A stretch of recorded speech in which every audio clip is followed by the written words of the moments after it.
Hi, it's Mark Donnigan, host of the Marketing Execution Podcast. Did you know that 44% of millennial buyers say they prefer zero interaction with a sales rep? Most startups moving up market fail because they don't understand the buyer's journey.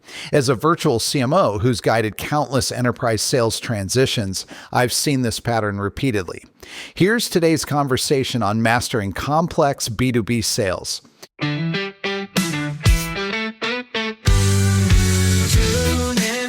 It's marketing time. Bright ideas sparking, growing your mind. From strategies to big exec dreams. Catch the buzz and join the execution. Marketing combo.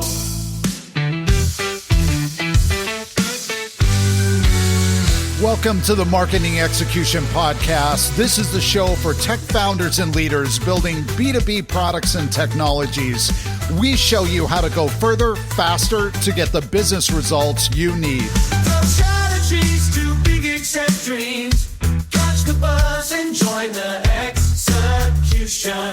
Marketing combo.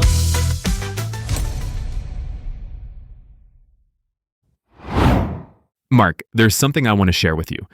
You know, the last time I was part of a major software purchase, it felt chaotic. It wasn't a neat little funnel. It was more like a tangled ball of yarn with like 10 different people all pulling on a different string. It was a mess. A tangled ball of yarn. That is a perfect description. You know, founders always talk about moving up market, right? Going from a simple PLG motion to landing those big enterprise deals. But they completely underestimate the sheer chaos of that journey you just described. It's a minefield. I mean, who are you even selling to anymore? Exactly. And that's the disconnect. We still think in terms of a single buyer, but that person doesn't exist. And here's a stat from Gartner that'll blow your mind. Something like 44% of millennial buyers say they prefer zero interaction with a sales rep. Wait, zero? That can't be right. How do you sell anything? Yes, zero. Let that sink in. They don't want your sales pitch. They don't want your demo. They want to figure it out themselves.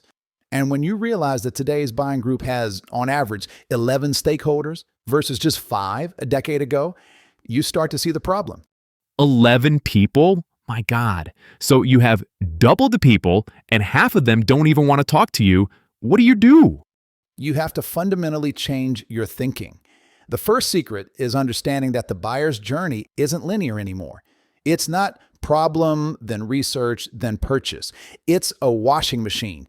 They're building requirements 1 minute, exploring solutions the next, and then a new stakeholder jumps in and sends them all the way back to redefining the problem.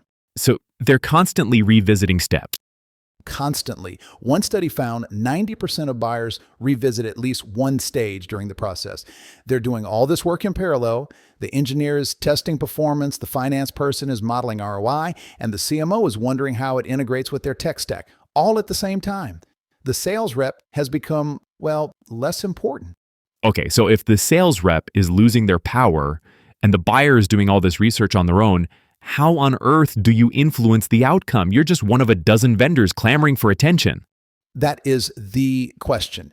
And the answer is the second big secret. Your number one job is no longer selling. It's consensus creation. Getting those 11 people who all have different jobs, different fears, and different priorities to agree on one thing is the hardest part of the entire deal. Consensus creation? So, how do you even approach that? Well, there's a really cool concept here. Inside that buying group, you have to find what are called mobilizers. These are the people who get it. They see the value in your solution and they understand how it solves their pain, but, and this is the key, they're often afraid to advocate for you. Afraid? Why would they be afraid? Because they don't want to rock the boat. They're scared of losing credibility or respect if they champion an unpopular purchase. I heard about this one company where the mobilizer knew their solution was the best, but he stayed silent because he was worried his boss would see it as a risky bet. Wow. So your internal champion is neutralized by fear. Totally. So your job is to give that mobilizer confidence. You have to arm them with information that shows them other people in the company share their views. You make them feel like they're not alone, that they have allies. You turn them from a silent supporter into a vocal champion who builds consensus for you. That's a powerful idea, but you still have to talk to the other 10 people, right? The engineer and the marketer don't speak the same language. And that leads to another super tactical thing we talk about on the marketing execution podcast all the time. It's called language mapping. You have to stop using your own jargon. An engineer talks about network efficiency, but a marketer calls the same benefit increased productivity. You have to customize your language for each stakeholder. So you're essentially translating your value proposition for every single person on the committee? You are becoming the one vendor who makes their job easier. Everyone else is sending them confusing, one-size-fits-all sales decks.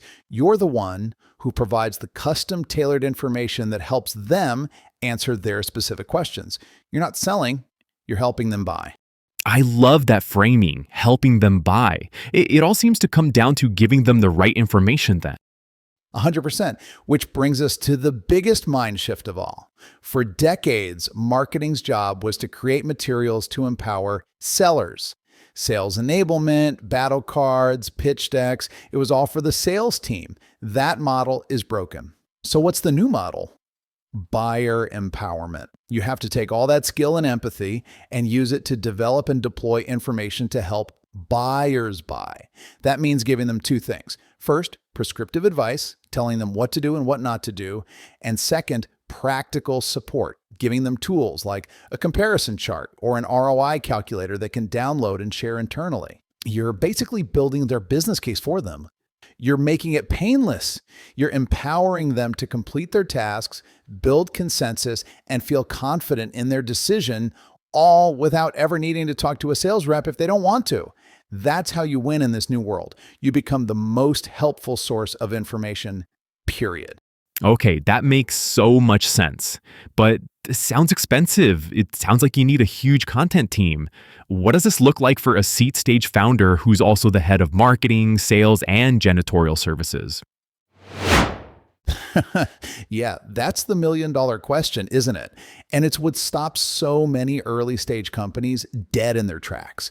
They hear buyer empowerment and they picture a 50-person content team turning out white papers. But that's not it at all. The truth is, it's not about the volume of what you create. It's about a fundamental shift in where you focus your energy. You can do this with a team of one. The real cost isn't doing this. The real cost is what happens when you don't. And what happens? I mean, you just fall back to the old way, right? Code calls and demos? No, it's worse than that. You become invisible. Utterly and completely invisible to the people who matter, because their journey, their research and validation, it's happening in places your sales team can't touch. Wait, hang on. Invisible feels dramatic. Explain that. Okay, think about it. We talked about how these buyers don't want to talk to sales. They're spending 27% of their time doing their own research online. Where are they going? It's not just your website. They're on Reddit. They're in super niche forums. Like if you're in video streaming, they're on a site called Doom9, They're in private Slack communities with their peers. Oh man. Yeah. The dark social stuff. You can't track it. You can't put a lead score on it. You can't. And in those places, they're asking their real questions, their honest questions. And if you, the vendor, aren't there providing value, providing those tools and prescriptive guides we talked about, you don't even make the consideration list. You get disqualified before you even knew you were in the running. Your competitor who wrote the definitive blog post on that one technical problem, they're in. You don't exist. Wow.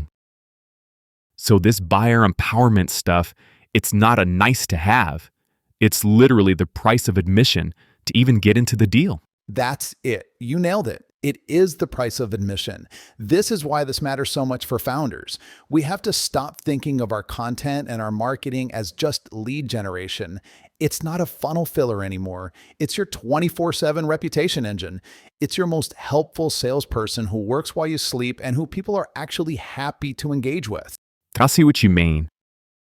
So it's less about creating 100 mediocre blog posts and more about creating one perfect ROI calculator that the finance person on the buying committee finds and thinks, oh, thank God, someone finally made this easy for me. Exactly. Or that one incredibly detailed comparison chart that shows you understand the alternatives better than anyone else. You're not just selling your product, you're proving you understand their entire world. And that builds a level of trust that no sales pitch ever could. This is the big shift. You're not empowering your sellers to sell, you're empowering your buyers to buy. And when you do that, the whole conversation changes. Right, because you're not seen as a vendor anymore. You're seen as a guide, a trusted advisor. A guide, I love that. And think about what that does internally. Suddenly, marketing isn't just handing off what they think is a qualified lead to sales. Marketing is creating the very tools that the mobilizer we talked about uses to build consensus inside their own company. Sales and marketing are finally working on the exact same goal, making the purchase painless.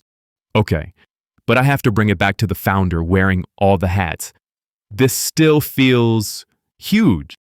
Being the guide for 11 different stakeholders, I mean, where do you even begin? That's the part that feels completely overwhelming. And that's the key. You don't begin by trying to serve all 11.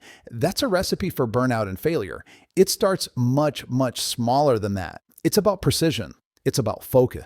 So it's not about boiling the ocean. Not even close. You just have to heat 1 cup of water. Find that one person, that one job to be done, that one question that is keeping them up at night, and answer it better, more generously, and more helpfully than anyone else on the planet. That's the starting point. Heat 1 cup of water. I like that. It feels manageable. Okay, so let's get into that in the next part. I want to break down exactly what that first step looks like. What's the first cup of water a founder should focus on? Tim, that phrase is the whole game. Ideas are great, but execution is everything. Let's get into how founders can actually do this stuff. Yes, let's do it. I'm ready. So that first cup of water, where does a founder who's already completely swamped even start? Okay, first thing, you have to forget about the 11 stakeholders. That number will paralyze you. Just wipe it from your mind for a minute. Your first job is to find one person, your champion, the person we call the mobilizer. The one person inside the company who feels the pain the most? Exactly. But it's even more specific than that. It's the person whose job becomes 10 times harder if they don't solve this problem. And once you have that person in your head, say an engineering manager at a mid-sized tech company, your next step is to forget your product entirely. Forget the product? But that's what I'm selling. You're not selling a product yet. You're solving a problem. And right now, their problem isn't just the big technical issue. It's the painful process of trying to make a good buying decision. So you ask, what is this engineering manager's single biggest headache in just trying to build the business case for any solution? Ah, so it might be something like they don't know how to prove the ROI to their CFO, or they don't even know what the right evaluation criteria are. Bingo, you got it. It's like being a doctor. You don't prescribe medicine for the whole hospital. You diagnose one patient's specific symptom. Think about a company like Miro. They didn't start by selling a project management suite to the CEO. They heated a cup of water for the product manager who was just trying to run a better brainstorming session. That one person became their champion. Okay, so step 1 is to identify the mobilizer and their personal pain in the buying process itself. What's next? Step 2 is you build their painkiller. And I don't mean a demo of your whole platform. I mean a simple standalone tool or piece of advice that solves that specific buying pain. A piece of what Gartner calls practical support. A tool. Like what? It could be so simple. If their pain is proving ROI, you build them a dead simple ROI calculator in a Google Sheet. If their pain is comparing options, you create the most honest and detailed vendor comparison chart in the industry, including where your competitors might be a better fit. Whoa, wait. You'd actually point a customer to a competitor? In a specific context, absolutely, because it proves you understand their world better than anyone else. It makes you the trusted guide, not a desperate salesperson. A real-world example. A security SaaS company could create a one-page framework called the 30-minute security audit for non-experts. That's not a sales pitch. That's a gift. It helps the engineering manager look smart in front of their boss. And whose name is on that gift? Yours. Okay, that is a huge shift in thinking. So the first thing I create isn't even about my product, really. It's about their buying process. Exactly. You are making the act of buying easier. That builds a level of trust that no sales pitch ever could. And then for step 3, you don't just stick this amazing tool on your website and pray for traffic. Right, because they're not on my website yet. They're out in the wild.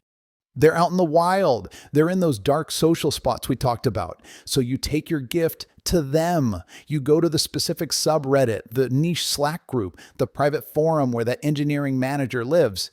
You listen. And when someone asks, how do you all justify the spend for a new security tool? You don't drop your homepage link. You drop the link to the ROI calculator. You drop the link to the calculator. And you say, hey, this is a huge pain. I built this little spreadsheet to help map it out for my own team. Maybe it can help you too.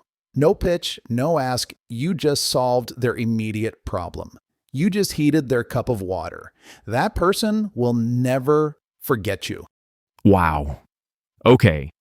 That actually makes sense. It breaks it down from this huge, scary thing into something I could actually do next week. Mark, this has been amazing. Can you just, for everyone listening, quickly summarize the big picture for us, from the invisible problem to heating that first cup of water? Absolutely, Tim. Look, it really boils down to this simple shift. The way companies buy software isn't a neat funnel anymore. It's a chaotic, confusing group decision. And your old sales playbook is useless in that world. The entire game has changed from empowering your sellers to empowering your buyers. You have to stop just trying to generate leads and start obsessively making the act of buying easier for them. And it starts small. You find that one internal champion, the mobilizer, and you give them a gift, a simple tool or a piece of advice that helps them solve their immediate buying problem. With that, you become their trusted guide by heating one cup of water rather than trying to boil the entire ocean. Heat one cup of water. I love that. Mark, after all of this, if a founder only remembers one single thing from our entire conversation, what is the one idea you truly hope sticks? It's this. Stop asking if your marketing makes your product look good. That is the wrong question. The only question that matters is this. Does your marketing make your buyer look smart? Does it help them win inside their own company? Answer that and the sale will take care of itself.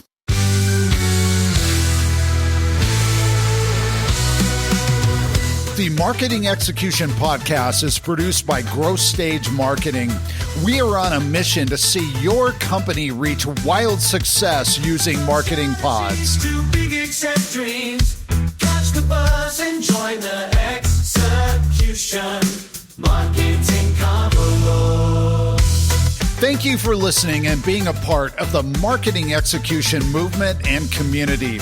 To learn how growth stage marketing clients reach more buyers and drive business impact, go to growthstage.marketing. That's growthstage.marketing.